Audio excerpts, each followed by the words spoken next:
ఈఎండిపి expo doctor BR Ambedkar Konaseema జిల్లా శాఖ సగర్వంగా జిల్లా స్థాయి కార్యక్రమానికి స్వాగతం తెలియజేస్తాం. ముఖ్యంగా 5వ దశ ఈఎండిపి ప్రోగ్రాంలో 42 స్కూల్స్ నుంచి మనం ఈ సంవత్సరం ఈఎండిపి శిక్షణా తరగతులు నిర్వహించడం జరిగింది. ఈఎండిపి శిక్షణా తరగతుల్లో నిర్వహించినటువంటి వాటిలో ఈ 42 స్కూల్ నుంచి 42 ప్రాజెక్టులు ఆన్లైన్లో అప్లోడ్ చేయడం జరిగింది. ఈ ఆన్లైన్లో అప్లోడ్ చేసిన ప్రాజెక్టులు బెస్ట్ 10 ప్రాజెక్ట్స్ ఈరోజు శ్రీ కృత్తివెంటి పేర్రాజు పంతులు ప్రభుత్వ జాతీయ ఉన్నత పాఠశాలలో జరుగుతూ ఉన్నాయి. ప్రజెంట్ మీరు ఇప్పుడు నెక్స్ట్ అక్కడికి చూడబోతా ఉన్నాం. ఇప్పుడు మనం జిల్లా స్థాయి ఎక్స్పో మనం చూడబోతున్నాం. మేడం గారి పేరు నవ్య గారు.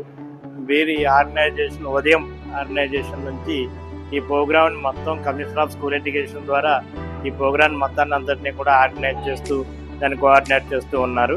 ప్రజెంట్ మనం జిల్లా స్థాయి ఎక్స్పోని చూడబోతా ఉన్నాం. ఈ జిల్లా స్థాయి ఎక్స్పోలో 10 ప్రాజెక్ట్స్ ఇక్కడ డిస్ప్లే జరుగుతూ ఉన్నాయి. 10 ప్రాజెక్ట్స్కి కూడా కేవలం మనం ఏ విధమైనటువంటి ప్రభుత్వ పరంగా శిక్షణ అందించడమే తప్ప వీటికి సంబంధించినటువంటి ఎకనామికల్ గ్రోత్ అంతా కూడా ఆ పాఠశాలలే భరిస్తూ వచ్చాయి. ఇందులో ముఖ్యంగా పాఠశాల ప్రధాన ఉపాధ్యాయులు కీలక భాగస్వామ్యం ఉన్నటువంటి ప్రతి పాఠశాల కూడా మంచి ప్రాజెక్ట్స్ ఇక్కడ రావడానికి కారణభూతమవుతుంది. ఇక్కడ గైడ్ టీచర్స్ అందరూ కూడా మంచి మంచి ప్రాజెక్ట్స్తో ఇక్కడ రావడం జరిగింది.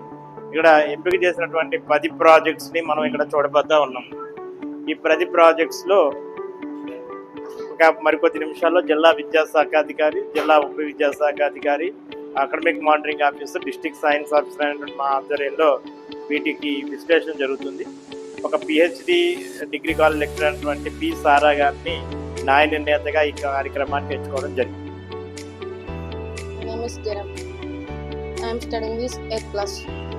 నేను జెడ్పీటీహెచ్ఎస్ స్కూల్ కాలేజ్ నుంచి వస్తుంది. ఇది వచ్చేసి ఎయిర్ అండ్ వాటర్ పొల్యూషన్.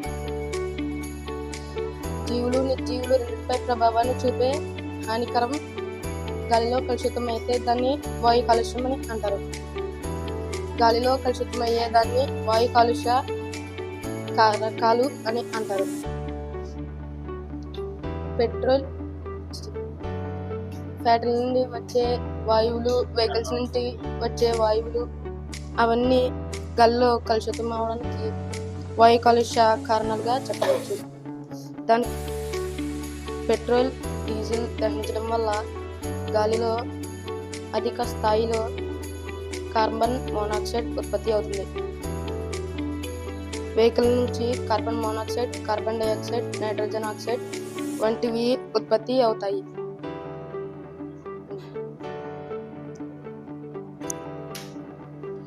నీటిలో హానికరక అనవసర పదార్థాల కలయికను నీటి కాలుష్యం అంటారు. నీటి కాలుష్యం నీటి సాంద్రతను కలుషితం చేసే పదార్థాలను జల కలుషికరాలు అంటారు. చాలా పరిశ్రమలు వివిధ రకాలైన ప్రమాదకరమైన రసాయనాలు నదుల్లోకి, కాలువల్లోకి మళ్లిస్తూ ఉంటారు.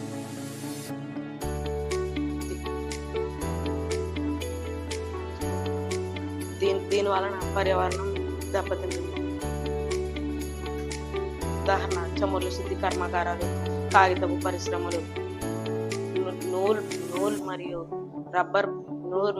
రబ్బర్ పరిశ్రమలు మొదలైన రసాయనాల పరిశ్రమలు కొన్నిసార్లు మురుగునీటిని శుద్ధి చేయకుండా కాలువల్లోకి మళ్లిస్తూ ఉంటారు. వాటిలో ఆహార పదార్థాలు, డిటర్జెంట్లు, సూక్ష్మజీవులు వంటివి ఉంటాయి. మురుగునీటిలో టైఫాయిడ్, కలరా, పచ్చకామెర్లు వంటి వ్యాధులకు కారణమయ్యే వైరస్, బ్యాక్టీరియాలు ఉంటాయి. మా ఊరిలో అగ్రికల్చర్ చేపలు, రొయ్యలు, మా ఊరిలో ఉన్న పరిధిలో అగ్రికల్చర్ చేపలు, రొయ్యలు పెంపకంలో వివిధ రకాలైన హానికరక రసాయనాలు వినియోగిస్తున్నాం. వాటి వలన భూగర్భ జలాలన్నీ దెబ్బతింటున్నాయి. ఆ భూగర్భ జలాలు తాగడానికి పనికిరాదు. అది భూగర్భ జలాన్ని మనం తాగాలంటే వాటిని ప్యూరిఫై చేసి, శుద్ధి చేసి తాగాలి. మా ఊరిలో ఒక వాటర్ ప్లాంట్ ఏర్పాటు చేయాలన్నది నా. Good morning sir, my name is Satya Mahesh. I am from Indupalli High School. My project is laser security alarm. ఇందులో మనం లేజర్ బీమ్ని పంపడం ద్వారా లేజర్ కాంతి దీని మీద నుంచి అద్దం నుంచి ఇంకో అద్దం మీదకి రిఫ్లెక్ట్ అయ్యి ఎల్డిఆర్ మీద పడి, తరువాత ఆ ఎల్డిఆర్ మీద పడిన కాంతి దానికి ఎనర్జీ సప్లై అవ్వడం ద్వారా వెలుగుతుంది. అప్పుడు దీనికి ఏదైనా వస్తువు అనర్థం కలిగించినప్పుడు అది శబ్దం చేస్తుంది. మేము పరిష్కరించుకున్న ప్రధాన సమస్య మ్యూజియంలో ప్రదర్శనకు ఉంచే ముఖ్యమైన వస్తువులు ప్రజల ఇంటిలోని ఖరీదైన ధనం దొంగలు చిక్కకుండా ఆ వస్తువుని యజమానికి పట్టించడం మరియు వారి వస్తువులను భద్రత కల్పించడం. ఈ సమస్య ఎక్కువగా దొంగలించబడిన వస్తువుల యజమానులను ప్రభావితం చేస్తుంది.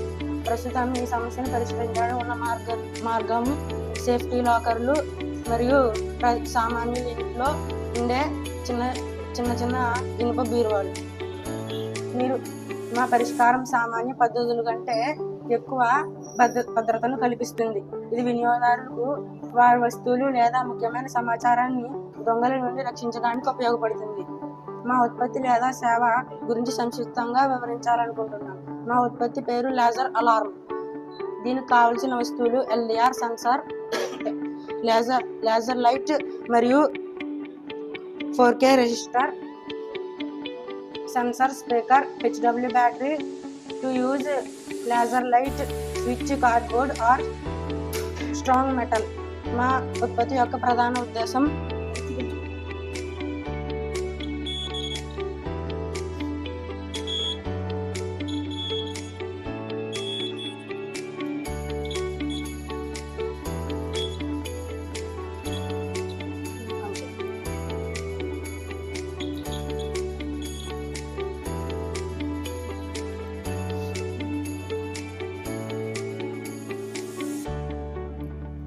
My name is Rista. I am studying 9th class. మేము అంగరా ZPPHS అంగర్ నుండి వచ్చాము.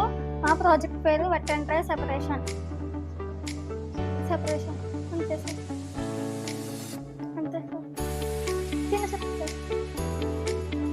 My name is Sai Lakshmi. మా ప్రాజెక్ట్ ఉద్దేశం ఏంటంటే చాలా మందికి తడి చెత్త పొడి చెత్త వేరు చేయడం తెలియక రెండింటిని కలిపివేయడం వల్ల పర్యావరణం కాలుష్యం అవుతుంది. దీనివల్ల తడి చెత్త పొడి చెత్త వేరు చేయవచ్చు.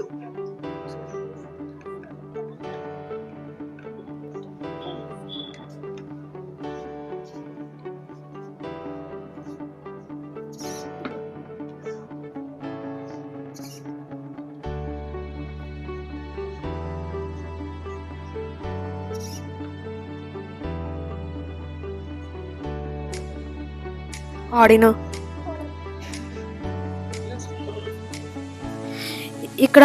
ఇక్కడ సెన్సార్స్ ఉండడం వలన ఇక్కడ మనం ఏదైనా ఆబ్జెక్ట్ పెట్టినప్పుడు అది వెట్ ఆర్ డ్రై అనేది సెన్సార్స్ అనేది సెన్సార్స్ ఒక రేడార్కి వెళ్ళినప్పుడు అది గుర్తించినప్పుడు అది వెట్ ఆర్ డ్రై ఫుడ్ ఐటమా కాదా అనేది అది సెన్సార్స్ గుర్తించి అప్పుడు అది వెట్ అయితే వెట్, డ్రై అయితే డ్రైలోకి పంపిస్తుంది.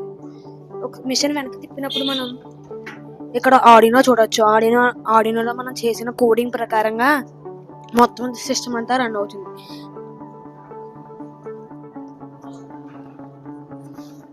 ఈ మిషన్ యొక్క ఉపయోగాలు ఏమిటంటే మనము తడి పొడి చెత్తను వేరు చేయడంతో పాటుగా వాటిని తరలించడానికి కానీ మరియు దహనం చేయడానికి కానీ మరియు ఏదైనా ఇతర అవసరాలకు మరియు చిన్నపిల్లలు ఏది తడి ఏది పొడి అని తెలియకుండా రెండు కలిపి వేసి బయట పారేస్తూ ఉంటారు.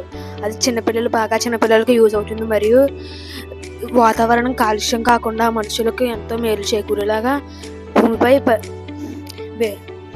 వ్యతిరేక గ్లోబల్ వార్మింగ్ తగ్గి మనుషులందరికీ ఎంతో ఉపయోగపడుతుంది. Good morning sir, my name is Monica. I am studying 9th class in ZPP High School, G. Agraharam. My project name is paper waste recycling products.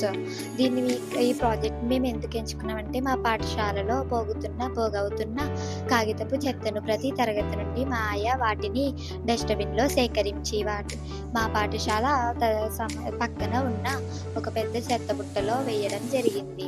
దానిని మున్సిపాలిటీ వాళ్ళు తీసుకెళ్ళి కాల్చడం వల్ల దాని నుంచి వచ్చే పొగ పర్యావరణానికి సమాధానం పాడైపోతుంది. అదే చెత్తను మనం రీసైక్లింగ్ చేసి వాడుకుంటే మంచి ప్రయోజనాలు కలుగుతాయి. వీటిని అమ్మడం ద్వారా ఆదాయాన్ని సంపాదించవచ్చు. మార్కెట్లో ప్లాస్టిక్ వినియోగాన్ని కూడా కొంతమేర తగ్గించిన వారవుతాము. ఎందుకంటే ప్లాస్టిక్ ఇప్పుడు పండ్లు, కూరగాయలు ప్లాస్టిక్ కవర్లోనే అమ్మబడుతున్నాయి. వాటిని మనం మామూలుగా బుట్టలుగా వేసుకుని తయారు చేసుకోవచ్చు. ప్లాస్టిక్ కవర్లో కెమికల్స్ అన్నీ వాటిలో కలిసిపోయి ఆరోగ్యం మొత్తం పాడైపోతుంది.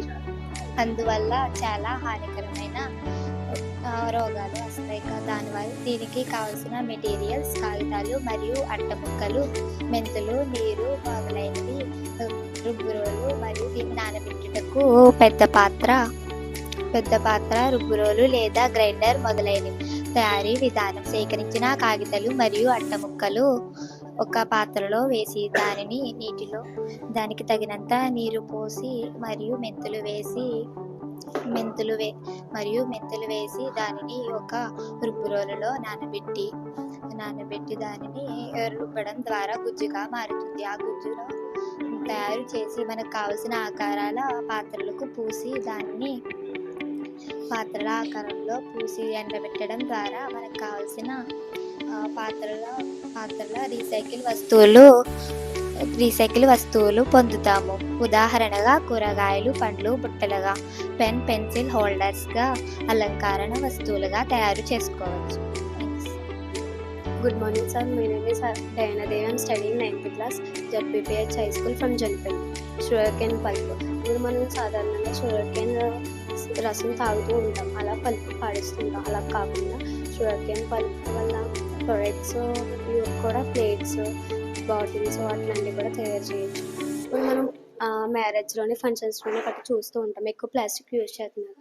దానివల్ల ఏమవుతుందంటే ప్లాస్టిక్ మన హెల్త్కి కూడా మంచిది కాదు. అలా కాకుండా ప్లేట్స్, గ్లాసెస్, బౌల్స్ ఇట్లాంటివి యూజ్ చేయడం వల్ల మనకి హెల్త్కి కూడా మంచిది. ప్లాస్టిక్ని కూడా అవాయిడ్ చేసినట్టు అవుతుంది. సాధారణంగా మనం చూసినట్టు ఏంటంటే షుగర్కేన్ పల్ప్ అనేది సాధారణంగా లేని వాళ్ళు పెట్టుకుంటూ ఉంటారు. ఎలా అంటే ఇప్పుడు మన షుగర్కేన్ రసంతో పాటు ఇలా షుగర్కేన్ పల్ప్ వేస్ట్ చేయకుండా ఇట్లాంటివి కూడా యూజ్ చేయడం వల్ల మనీ కూడా వస్తుంది, ప్లస్ వాళ్ళు కూడా ఎక్కువ ఫ్రెండ్లీగా ఉంటుంది. దీని ప్రాసెస్ ఏంటంటే రా మెటీరియల్ షుగర్కేన్ రసంతో పాటు బ్యాగేజ్ పల్ప్తో పాటు ప్రొడక్ట్స్, గ్లాసెస్, ప్లేట్స్ అట్లాంటివి తయారు చేయొచ్చు. అలానే అది మనం యూజ్ చేసేసుకున్నాక కంపోస్ట్ అయిపోతుంది, భూమిలో సారవంతం అయిపోతుంది, eco friendly. Good morning, sir. My name is Mansa. I am studying 9th class, ZPP High School from Janpalli. Plastic వాడడం వల్ల భూమిలో త్వరగా కరగదు. ప్లాస్టిక్ ఎక్కువ వాడడం వల్ల గ్రౌండ్ లెవెల్ వాటర్ అంతా తగ్గిపోతుంది. మనం బోర్ వేసుకున్న వాటర్ మనకి రాదు.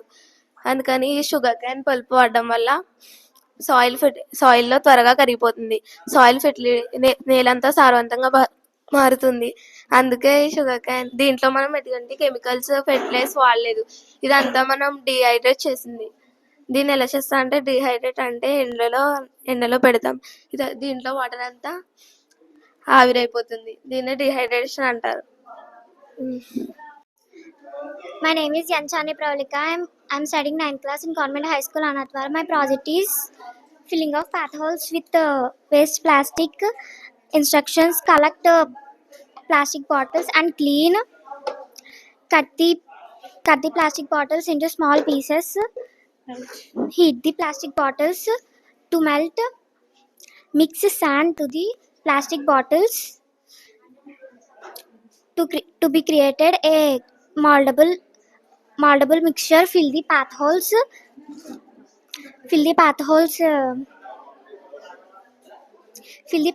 with this mixture.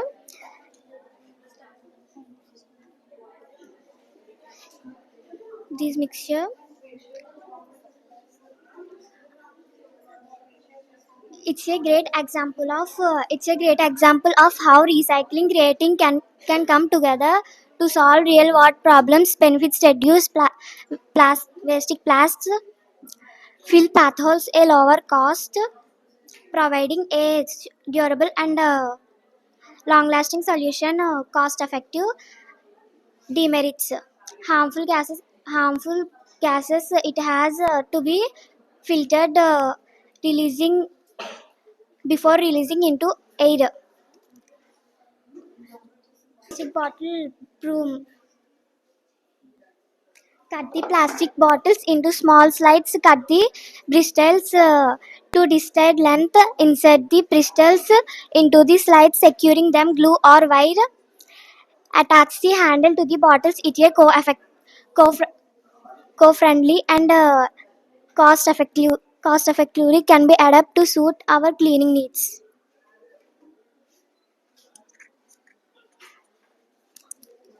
My name is Yesh Mohanullah. I'm studying 9th class in Government High School, Anatwaram. This is our business plan. Problem identification ఎప్పుడు చేసామంటే ఈఎండిపి సెషన్లో మ్యాపింగ్ చేయమన్నప్పుడు స్కూల్ టు హౌస్ మ్యాపింగ్ చేయమన్నప్పుడు అక్కడ likes and dislikes పెట్టినప్పుడు ఈ ప్రాబ్లమ్ని మేము ఐడెంటిఫై చేయడం జరిగింది. ఈ ప్రాబ్లంకి మా ఐడియాస్ ఏంటంటే ప్లాస్టిక్ని రీసైకిల్ చేయాలి లేదా రెడ్యూస్ చేయాలి. ఒకసారి రెడ్యూస్ చేయాలని ట్రై చేశారు, బట్ జరగలేదు. కాబట్టి మేము రీసైకిల్ చేయాలని అనుకున్నాం in 2 ways. Filling path holes with plastic and plastic brooms also. Next strategy plastic brooms చేయడానికి ఫస్ట్ ప్లాస్టిక్ బాటిల్స్ కలెక్ట్ చేసి వాటిని స్లైసెస్ కింద కట్ చేసి వాటిని ఐరన్ రాడ్లో స్టిక్ చేసి ప్లాస్టర్ వేసి చేసాము. ఫండింగ్ ఇది మేము ఇంట్లో కాబట్టి చేత్తో చేస్తాము, లేదా దీన్ని ఇండస్ట్రియల్గా స్టార్ట్ చేయాలంటే మిషన్ కావాలి. మిషన్కి ఒక 500 అనుకుంటే వుడ్కి అండ్ స్టీల్ ఐరన్ రాడ్స్కి ఒక 500 అవుతుంది. మేము మళ్ళీ 1000 అని మేము బడ్జెట్ వేసుకున్నాము. కస్టమర్స్ కోసం అయితే ఎక్కడైతే పెద్ద పెద్ద గ్రౌండ్లు ఉన్న హౌసెస్ కానీ స్కూల్స్ కానీ ఉంటాయో అక్కడ, నెక్స్ట్ కాలేజెస్, అక్కడ వెళ్ళి మేము అడగాలని అనుకున్నాము. ఎక్స్పెన్షన్స్ 1000 అవుతుందని మేము అనుకున్నాము. మార్కెట్ అయితే మా హౌస్ దగ్గరికి బ్రూమ్స్ అమ్మడానికి బైక్ మీద ఒక అతను వస్తూ ఉంటారు. ఆయనకి శాంపుల్గా ఒకటి ఇచ్చి మేము అడగమని చెప్పాము. ఎవరికైనా కావాలి అంటే ట్రై చేసి ఈ ప్రోడక్ట్ ఎలా ఉందో కూడా అడగమని చెప్పాము. మేము అలా ట్రై చేసాము. సేల్ మేము ఒకటి వచ్చేసి 50 రూపీస్కి అమ్మాము. కాంపిటేటర్స్ ఇలాంటిది ఇప్పటికొచ్చి రాలేదు అని మేము మార్కెట్లోకి రాలేదు అని అనుకుంటున్నాము. సో దీనికి పెద్ద కాంపిటేటర్స్ ఉండరని మా thought. Thank you. I am from Palagami ZPH school. సమస్య పంటలలో నీటి ప్రవాహానికి అడ్డుగా ఉన్న కలుపు మొక్కలు, గొరబడెక్కలు, వాటి వల్ల పంటలకు సరిగ్గా నీరు అందక రైతులు నష్టపోతున్నారు అనే సమస్యను మేము గుర్తించాం. పరిష్కారం: నీటిపారుదలకు అడ్డుగా ఉన్న గొరబడెక్కను తొలగించి నీటిపారుదల పంటలకు సాఫీగా జరిగేలా చేస్తాం. తొలగించిన గొర్రబడెక్కలను వివిధ వృధాగా కాకుండా వివిధ వస్తువులుగా తయారు చేస్తాం. తొలగించిన గొర్రబడెక్కను